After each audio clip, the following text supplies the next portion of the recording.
ज़रा सोचिए, अगर किसी मुल्क की हुकूमत को गिरा दिया जाए, लेकिन उसके बाद उस मुल्क को संभालने की कोई पुख्ता तैयारी न हो, तो क्या होता है?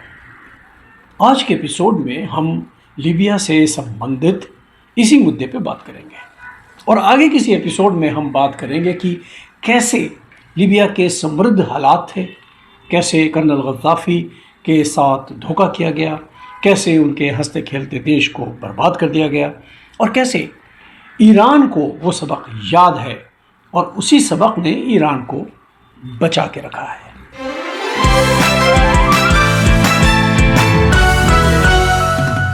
आज सोशल मीडिया पर अमेरिका के पूर्व राष्ट्रपति बराक ओबामा के नाम से एक बयान वायरल हो रहा है, जिसमें लीबिया को लेकर कथित तौर पर उनके पछतावे की बात की गई है।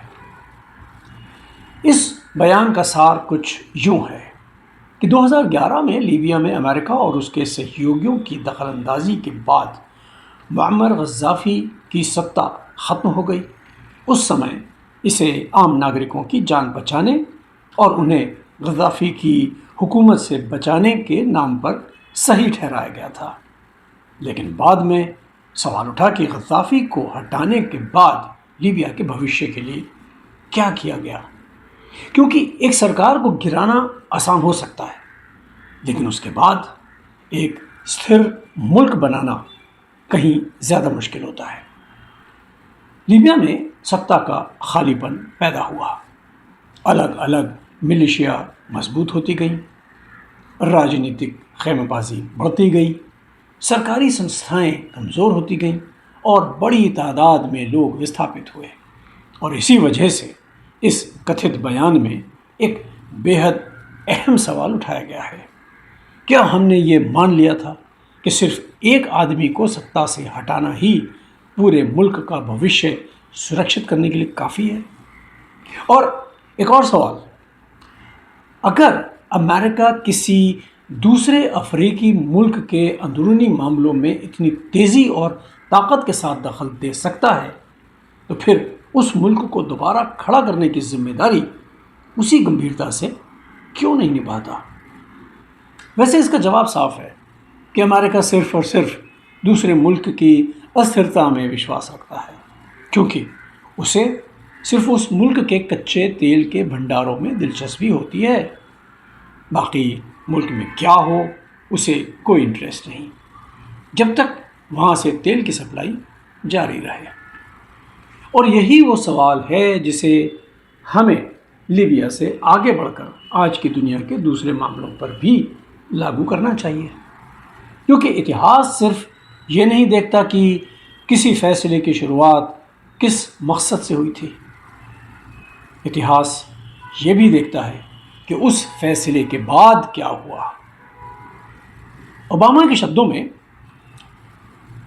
I cannot change what happened, but if there is one lesson I would leave behind, it is this: before you destroy the old order, you must have the humility, the patience, and the vision and responsibility to build something better in its place. Obama ने तो ये बात कह दी, और हम सब जानते हैं कि सरकार बदलने के पीछे उन्हें वहाँ अपना पिट्ठू बैठाने में दिलचस्पी थी। और अब आइए इसी सवाल को ईरान के मामले से जोड़कर देखते हैं। मेरी नज़र में अमेरिका ने, या यूं कहें कि ट्रंप ने, ईरान के मामले में भी एक ऐसी ही गलती दोहराने का जोखिम उठाया। क्यों उठाया वो एक अलग बहस का मुद्दा है, जिसे सब जानते हैं कि उसे नेतन्याहू द्वारा ब्लैकमेल किया गया और ईरान की सैन्य क्षमता की सही जानकारी नहीं दी गई।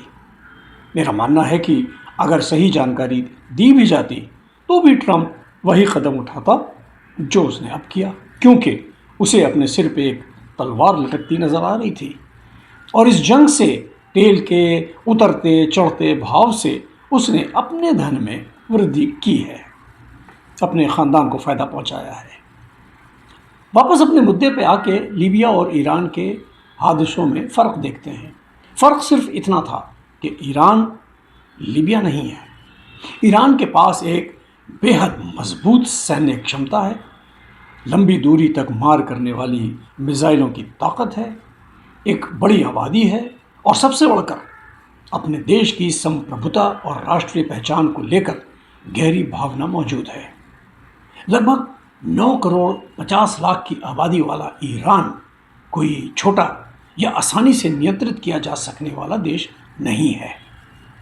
अगर ईरान की मौजूदा व्यवस्था को सैन्य ताकत से कमज़ोर या ख़त्म करने की कोशिश सफल हो जाती और उसके बाद देश को संभालने की कोई ठोस योजना नहीं होती, तो सोचिए हालात कितने भयावह हो सकते थे। लीबिया में जो हुआ उसकी तुलना में समस्याएं शायद कई गुना ज़्यादा गंभीर होती, क्योंकि ईरान का असर सिर्फ उसकी अपनी सीमाओं तक सीमित नहीं है। ईरान की भौगोलिक स्थिति, उसकी सैन्य ताकत, मिसाइल क्षमता, क्षेत्रीय प्रभाव और उसके आसपास मौजूद संघर्षों को देखते हुए वहाँ पैदा होने वाली अराजकता का असर पूरे पश्चिम एशिया और शायद पूरी दुनिया पर पड़ सकता था। और यही वजह है कि किसी भी बड़ी सैन्य कार्रवाई से पहले सिर्फ ये सोचना काफ़ी नहीं होता कि हम इस सरकार को कैसे गिराएंगे। असल सवाल होना चाहिए उसके बाद क्या होगा, कौन शासन करेगा, कानून व्यवस्था कौन संभालेगा, करोड़ों लोगों की सुरक्षा कौन सुनिश्चित करेगा, देश की सीमाओं को कौन नियंत्रित करेगा, और अगर सत्ता का खालीपन पैदा हुआ तो उसे भरने के लिए कौन कौन सी ताकतें आगे आएंगी। लीबिया का अनुभव हमें यही सबक देता है कि किसी मुल्क को तबाह करना शायद आसान हो, लेकिन उसे दोबारा खड़ा करना बेहद मुश्किल होता है। और अगर ईरान जैसे देश में ऐसा संकट पैदा हो जाता तो उसके नतीजे सिर्फ ईरानियों को नहीं बल्कि पूरी दुनिया को भुगतने पड़ सकते थे। मेरी राय में ईरान की सैन्य क्षमता, वहाँ के लोगों की दृढ़ता और अपनी राष्ट्रीय संप्रभुता के प्रति उनकी प्रतिबद्धता ने किसी भी बड़े और अनियंत्रित संकट को रोकने में महत्वपूर्ण भूमिका निभाई है।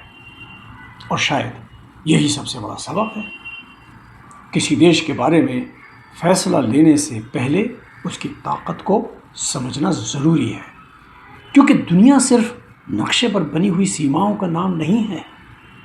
हर देश के पीछे करोड़ों इंसान होते हैं, उनकी अपनी पहचान होती है, उनका अपना इतिहास होता है और अपने देश की संप्रभुता के लिए खड़े होने का उनका अधिकार होता है। इसलिए अगर लीबिया से कोई सबक लिया जाना चाहिए तो वो यही है कि पुरानी व्यवस्था को गिराने से पहले ये ज़रूर सोचिए कि उसके बाद पैदा होने वाले खालीपन को कौन भरेगा। क्योंकि सत्ता बदलना एक राजनीतिक फैसला हो सकता है, लेकिन एक पूरे देश का भविष्य दांव पर लगाना उससे कहीं बड़ी जिम्मेदारी है। और ये बात हर मुल्क के हर नागरिक को अपने जहन में रखना चाहिए कि ज़रूरी नहीं कि कोई बाहर की सैन्य शक्ति आपके मुल्क पे आक्रमण करके उसे तहस नहस करे। कभी कभी बाहरी ताकत के पिट्ठू मुल्क के अंदर बैठ के उसे दीमक की तरह खोखला कर देते हैं और या फिर उसे तोड़ देते हैं, जैसा कि सोवियत संघ के साथ लगभग 3-4 दशक पहले हुआ। मैंने सिर्फ गैर मुल्क का उदाहरण दिया है, बाकी आप सब समझदार हैं। नमस्कार।